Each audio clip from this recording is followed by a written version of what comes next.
Was her greatest obra maestra. Thank you.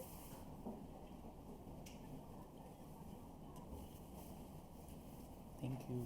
Ngayong araw ay nagpatawag ng press conference ang pamilyang Eigenman dahil na din sa dami ng bumuhos na nakikipagdalamhati at nakikiramay sa kanilang pamilya.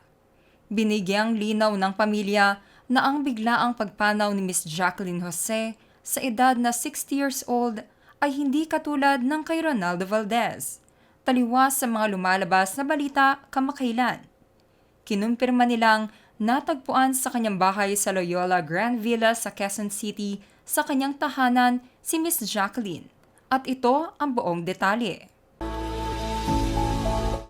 I announce the untimely passing of my nanay on the morning of March 2nd, 2024 due to a myocardial infarction or a heart attack. Ayon sa official statement na inilabas ni Andy Eigenman, myocardial infarction o heart attack ang siyang tunay na dahilan kung bakit bigla ang binawian ng buhay ang kanyang ina. Sa report na siyang inilabas kahapon ay wala nang malay ang aktres nang matagpuan ito sa kanyang tahanan sa Quezon City. Noong panahon na iyon ay inatake na pala ito sa puso, kaya naman nang dalhin na ito sa ospital ay hindi na siya umabot pa.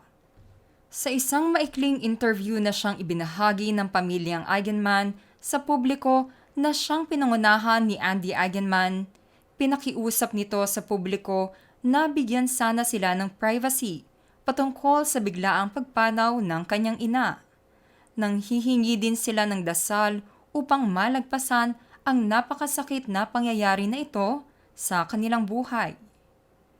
Sa ngayon nga ay wala pang inilalabas na detalye ang pamilya ni Miss Jacqueline Jose kung magkakaroon nga ba ng public viewing para sa mga tagahanga ng aktres katulad ng mga nakasanayan na mga nagdadalamhati din na mga taga-suporta ng mga yumaon na celebrities sa showbiz. There you have it mga ka-showbiz peeps. Kami ay lubos na nakikiramay sa mga naulila na pamilya at mga kaibigan ni Miss Jacqueline Jose.